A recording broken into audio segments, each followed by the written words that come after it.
Hello everyone. I hope you all are great and doing well. आज हम शुरुआत करेंगे एक क्वेश्चन से जो अक्सर घरों में होता रहता है बच्चे और पेरेंट्स के बीच में। अगर आप एक पेरेंट हैं और आपका बच्चा आपको कहता है आज मुझे होमवर्क नहीं मिला है, तो आपका क्या आंसर होता है? मुझे आंसर नहीं बताना है, आपको अपने मन में सोचना है। आज हम इसी के बारे में बात करने वाले हैं। जनरली हमारा आंसर क्या होता है? ठीक है, जब होमवर्क नहीं मिला है तो हम क्या कर सकते हैं? You can go and you can play.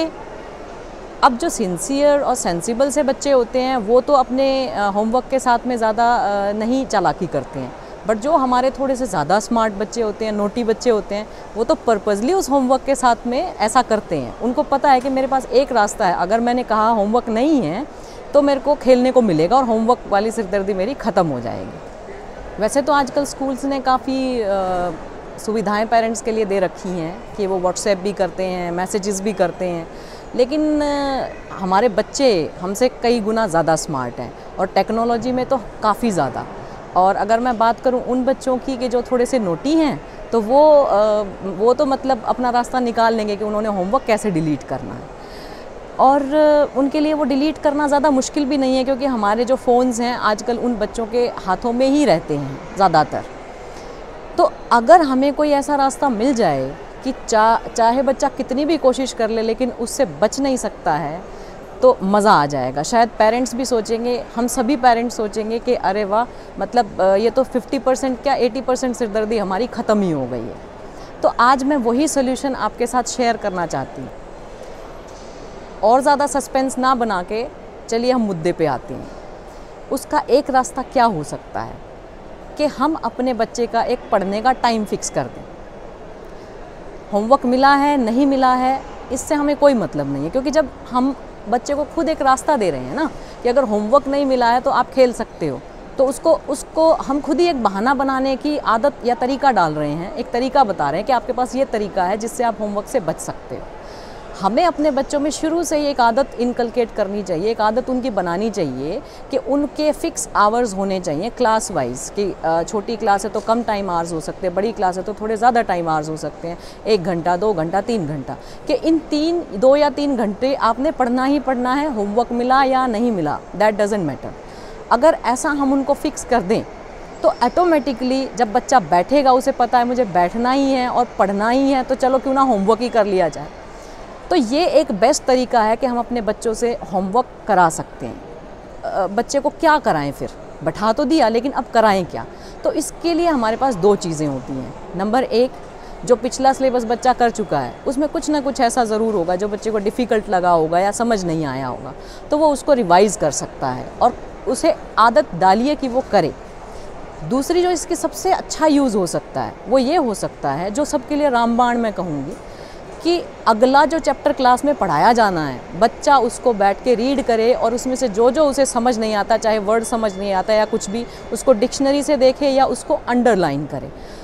ऐसा करने से चाहे हमारा स्लो लर्नर बच्चा है, किसी भी कैटेगरी का बच्चा है, ऑटोमेटिकली जब टीचर उसको बाद में एक्सप्लेन करेगा तो उसे जल्दी समझ आएगा। इस बात से हम लोग इनकार नहीं कर सकते हैं। तो हमें अपने बच्चों के अंदर ये एक हैबिट ज़रूर बनानी है।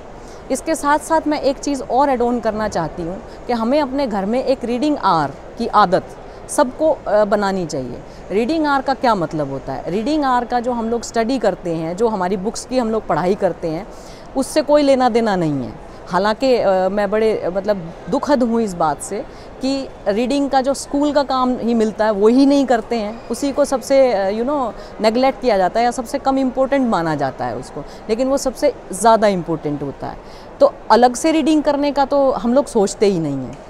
लेकिन जितने भी हमारी महानुभूतियाँ हैं, जितने भी हमारे लीडर्स रहे हैं अपने देश में, जिनको हम फॉलो करते हैं, अगर आप उनकी एक आदत देखेंगे तो सब में एक ही आदत कॉमन है, वो है रीडिंग करने की। वो सब बहुत अच्छे रीडर्स रहे हैं। अब्राहम लिंकन ने तो कहा ही है कि मैंने जो भी कुछ सीखा है इस रीडिंग से सीखा है।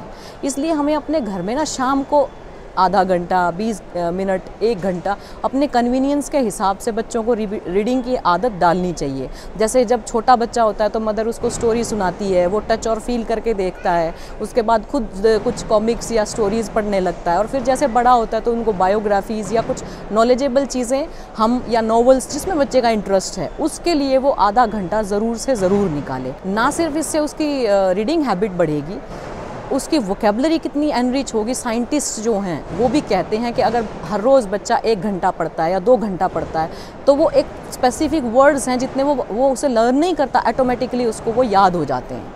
उसके साथ साथ जैसे बच्चा, आजकल की जो सोसाइटी का हमारा जो जिस तरीके का सिस्टम बना हुआ है, तो बच्चा नेगेटिव चीज़ों में बहुत जल्दी चला जाता है। बट अगर एक बच्चा रीडिंग करता है ना, तो बहुत ज़्यादा चांसेस हैं उसके कि मतलब वो एक नेगेटिव उसकी तरफ नहीं जा पाएगा। एंड वी नेवर नो कि कौन सा शब्द, कौन सी बुक एक बच्चे की लाइफ को चेंज कर सकती है। मुझे याद आ रहा है लाल बहादुर शास्त्री जी का, जो हमारे पूर्व प्रधानमंत्री रहे हैं, श्री लाल बहादुर शास्त्री जी, शायद उन्हीं का किस्सा है ये। उन्होंने कहा था कि एक बार दिल्ली के रेलवे स्टेशन पे वो कहीं जा रहे थे और उन्होंने स्वामी विवेकानंद जी की एक बुक खरीदी, और उस बुक ने उनकी लाइफ को पूरा बदल के रख दिया, और ये किसी से नहीं छुपाया कि वो हमारे देश के प्रधानमंत्री रहे हैं। तो मेरा कहने का मतलब ये है कि इस बुक से हमें नहीं पता इन बुक से बच्चा क्या और कब सीख जाएगा। एक कहावत है अपने हमने सबने सुनी हुई है कि किताबें बच्चों की सबसे अच्छी दोस्त होती हैं। नॉट ओनली बच्चों की, सबकी सबसे अच्छी दोस्त होती हैं। तो उसका बहुत बड़े मायने हैं, जिसे अगर हम समझ जाएं तो शायद हमारे बच्चे बहुत कुछ गेन कर सकते हैं बिना हमारे एफ़र्ट लगाए। फ़ॉरेन कंट्रीज़ में तो आपको पता है कि 5th क्लास तक कोई होमवर्क नहीं होता है, रीडिंग ही होमवर्क होता है। मतलब बच्चे को घर से एक बुक हर रोज़ लेके आनी होती है रीडिंग करने के लिए। वो एक हैबिट इनकलकेट करते हैं रीडिंग की। वो देखिए, वो उनका पूरा एम्फेसाइज ही इस चीज़ के ऊपर है, और हम इसे नज़रअंदाज करते हैं। तो मेरी आप सभी से रिक्वेस्ट है कि प्लीज़ अपने बच्चों में ये एक रीडिंग आवर की हैबिट, जो आपके स्कूल होमवर्क से भी ज़्यादा इम्पोर्टेंट है, प्लीज़ डेवलप करिए। और अगर आप पेरेंट्स भी उसके साथ उसमें इन्वॉल्व हो जाएंगे तो वो तो सोने पे सुहागा ही हो जाएगा। सो आज के लिए सिर्फ इतना ही। Thank you so much.